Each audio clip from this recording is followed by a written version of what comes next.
कुलधारा गांव की कहानी तो ऑलमोस्ट सबने सुनी होगी। लगभग 250 से 300 साल पहले पूरे गांव के लोग बिना किसी नामो निशान के रातों रात गायब हो गए। लेकिन ये बात काफी पुरानी हो गई है। वेस्ट बंगाल में भी एक ऐसा ही गांव है जहां 30 साल पहले तक तो 200 से भी ज्यादा लोग रहते थे, वो भी पक्के मकानों में। पर एक रात कुछ ऐसा हुआ कि कुलधारा की तरह ही यहाँ के सब लोग गायब हो गए। शायद कई लोगों ने गेस भी कर लिया होगा।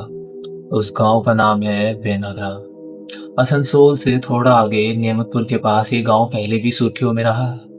इस गांव के आसपास तक जाने से लोगों की रूह कांप जाती थी।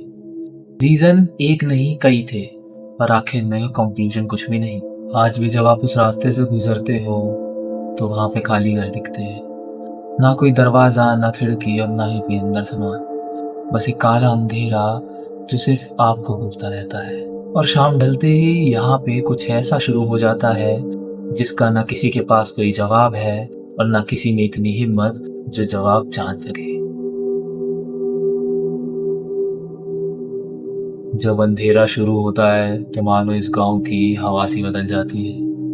मेन रोड से होता हुआ एक कंक्रीट पाथ सीधा गांव के अंदर आता है। रात होते ही वो भी ठंडा पड़ जाता है, मानो ये गांव उठकर एक अलग ही दुनिया में आ गया हो। रास्ते के दोनों तरफ की झाड़ियां इतनी पास आ चुकी हैं कि मानो वो भी गांव के अंदर खिंची आ रही हो। हवा बिल्कुल रुकी हुई सी रहती है, ना कोई पत्ता हिलता है और ना ही कोई आवाज आती है। बस रहती है तो अपने सांसों की आवाज, जो कि धीरे धीरे तेज होती चली जाती है। दोनों तरफ कई मल्टी स्टोरी हाउसेस हैं। उनकी अंधेरी खिड़कियां तुम्हें दिख रही होती है, मानो जैसे कोई अंदर से तुम्हारा इंतजार कर रहा हो। घर खाली हुए लगभग 30 साल हो चुके हैं। 30 सालों में इन घरों की हालत जर्जर हो चुकी है। पर कुछ घर ऐसे हैं जिन पे रंग आज भी बाकी है, कहीं नीला तो कहीं पीला और कहीं लाल। ऐसा लगता है मानो कल ही इस गांव को खाली करके गए हैं। बालकनी के पुराने लोहे के जंगले जंग से काले पड़ चुके हैं। घर के अंदर से लेकर बाहर तक बेलों ने पूरे घर को अपने कब्जे में ले लिया है। कुछ जगह पर कहीं छोटे कपड़ों के टुकड़े भी टंगे हुए हैं, मानो हर वक्त हवा से वो ऐसे हिलते हैं जैसे गांव में आज भी चहल पहल हो। गांव के पास एक रेलवे ट्रैक भी है। उसकी हालत भी कुछ खास नहीं है, पर वो अब भी एक्टिव है। आसपास पड़े पत्थरों की रात को अजीब सी आवाज आती है। उस ट्रैक के बगल में चलने पर मालूम पड़ता है जैसे कोई तुम्हारे पीछे आ रहा हो, पर पीछे मुड़ने पर सिर्फ होता है घना कोहरा और कुछ भी नहीं। वो कोहरा इतना घना होता है कि 2-3 कदम आगे और पीछे का भी कुछ दिखाई नहीं देता। कभी कभी हल्की पत्थरों के आपस में खिसकने की आवाज आती है और ऐसा महसूस होता है जैसे कोई तुम्हारे पीछे चल रहा हो। गांव के बीच में एक तालाब भी है जो अक्सर एकदम शांत रहता है। माहौल इतना भारी है कि जैसे हवा चलने पर भी तालाब का पानी बिल्कुल नहीं हिलता। पर फिर भी उस तालाब से सन्नाटे की एक ऐसी आवाज आती है जिसे सुनकर किसी की भी रूह कांप जाए। कई बार लोगों को अपने नाम भी सुनाई देते हैं। अब तुम इसे मन का भ्रम कहो या कुछ और, ये जवाब तो किसी के पास नहीं है। उस तालाब के पास ही माँ लक्ष्मी का एक मंदिर भी है। पूरे गांव में शायद सिर्फ वो मंदिर ही है जो नए जैसा रहता है। पर रात को माहौल कुछ ऐसा हो जाता है कि खुद मंदिर का पुजारी तक वहां नहीं रुक पाता। जो मंदिर की मेन मूर्ति है उसका सर नहीं, सिर्फ धड़ बचा हुआ है। गांव के लोग कहते थे कि इसके बाद ही इस गांव को श्राप लग गया। उस श्राप को महसूस करना कोई बहुत मुश्किल नहीं है। मानते हैं कि अगर तुम लगातार पलक झपकाते हुए मूर्ति को देखते हो तो वो तुम्हें हिलती हुई दिखाई देती है। अगर ये बात कुछ लोग कहे तो समझ भी आता है, पर मंदिर में गए हर इंसान ने ये चीज महसूस करी है।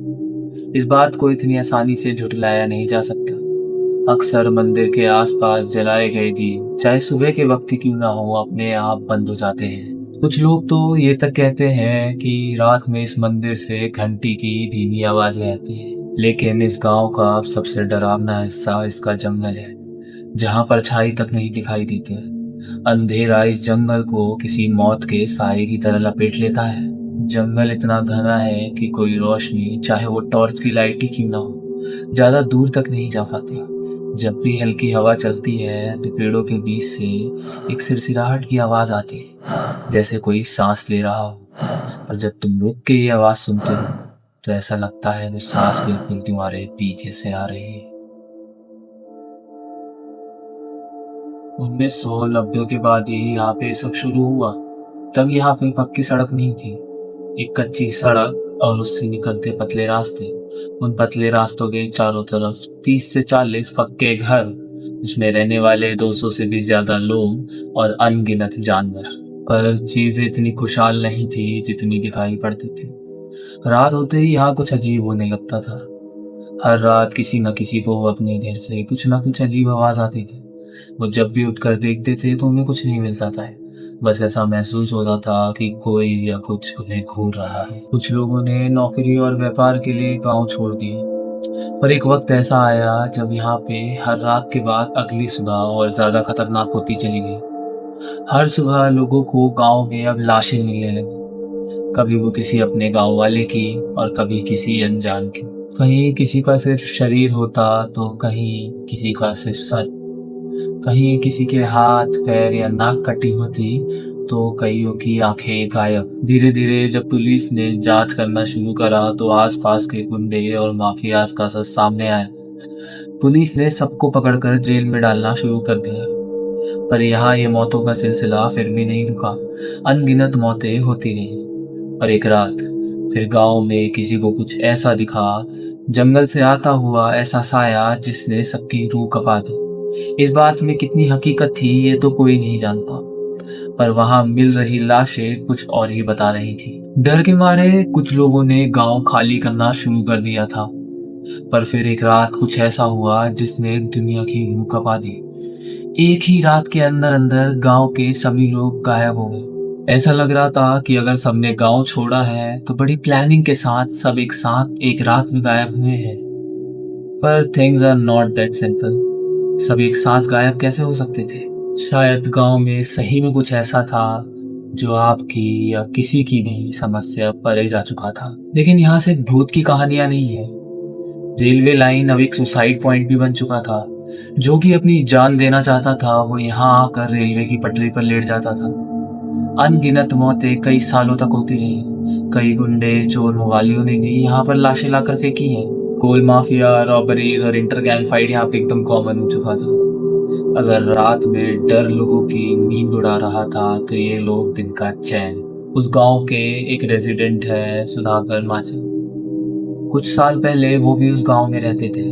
पर एक रात जब वो सो रहे थे तो उनके घर में कुछ लोग घुस गए। वो वहां कुछ छुपाने की कोशिश कर रहे थे। सुधाकर जी की इससे आंख खुल गई। उन्होंने जब उन लोगों को देखा तो प्रोटेस्ट करने की कोशिश करी, पर उन लोगों ने सुधाकर जी को भी खूब मारा। फिर उसके बाद वो लोग वहां से भाग गए। जब सुबह गांव वालों का आना जाना शुरू हुआ तो उन्हें वहां पे सुधाकर के घर के बाहर एक यंग लड़की की बॉडी मिली। सुधाकर जी ने बताया कि इन सब घटनाओं के बाद वो इतना ज्यादा डर गए थे कि कुछ ही दिनों में उन्होंने वो गांव ही छोड़ दिया।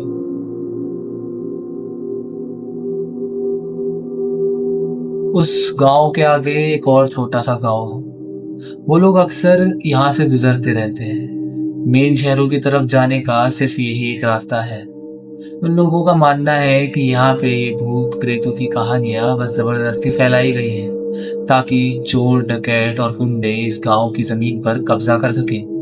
पर देखने वाली बात यह है कि 30 सालों के बाद भी वो गांव आज भी खाली पड़ा है।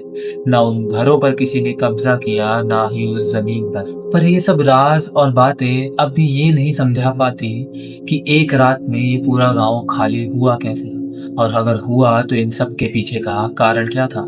कुछ सालों तक तो बेनाग्राम गायब रहा, पर जब न्यूज को इसके बारे में पता चला तो वो खुद को इस जगह पर आने से रोक नहीं पाई।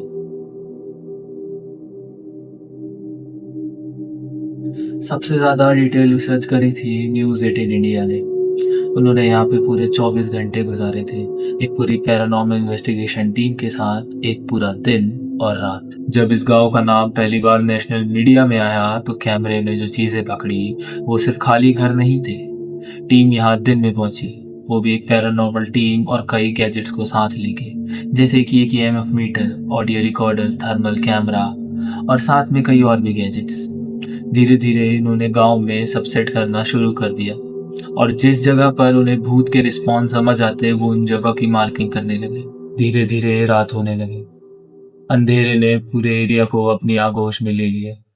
पर सबसे हैरानी की बात तो तब हुई जब टीम को पता चला कि असली बेनाग्राम तो जंगल के अंदर पहले ही समा गया है और ये बाहर दिखने वाले कुछ घर बस गांव का एक छोटा सा हिस्सा है। अब रात गहराने लगी। उन लोगों ने भी अपने डिवाइस पे मॉनिटरिंग स्टार्ट कर दी। अलग अलग डिवाइस की मदद से वो स्पिरिट को कांटेक्ट करने की कोशिश करने लगे। पर फिर कुछ देर बाद कुछ ऐसा हुआ जिसकी किसी को उम्मीद नहीं थी। ईएमएफ मीटर पे रीडिंग अचानक से जंप करने लगे, मानो जैसे कोई इनविजिबल फोर्स आसपास से गुजर रही है। वहां जो कुछ भी था उन लोगों के वहां होने से खुश तो बिल्कुल नहीं था। साइट पर मौजूद वॉइस एनहांसिंग बॉक्स से जब उन्होंने स्पिरिट से बात करने की कोशिश करी तो उन्हें वो सुनने को मिला जिसने सबको बुरी तरीके से डरा दिया। जो मेरे सामने जो भी स्पिरिट है, क्या आप हमें बता सकते हैं कि आपकी एज क्या है? 15। एक पतली लड़की की आवाज जो डरी और सहमी थी। इन लोगों ने जब उसकी उम्र पूछी तो उसने अपनी उम्र 15 से 16 साल बताई। ऑडियो रिकॉर्डर पे ऐसी आवाज़ें कैद हुई जिन्हें बाद में लैब में एनालाइज किया, लेकिन कुछ साफ समझ नहीं पाए।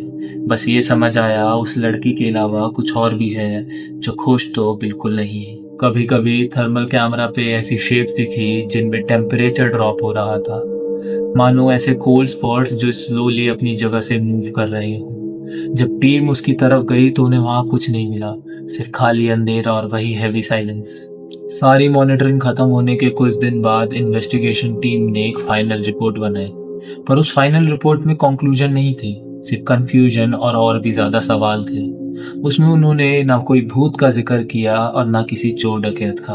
उन्होंने लिखा कि कोई तो रेजिडुअल एनर्जी आसपास के एटमॉस्फेयर को अफेक्ट कर रही थी, पर उनके पास ना ही इसका कोई ढंग से प्रूफ है और ना ही कोई साइंटिफिक जवाब। टीम वहां से चली गई, पर शायद अपने साथ कुछ लेकर आ गई। इन्वेस्टिगेशन के पूरे 11 दिन बाद जो इन्वेस्टिगेशन टीम के हेड थे मिस्टर अजय कांत दुबे, उनकी मिस्टीरियस सर्कमस्टेंसेस में किसी अननोन रीजन से डेथ हो गई। उनकी डेथ का रीजन किसी को नहीं पता। वो बस सो रहे थे और अगले दिन सुबह नहीं उठे।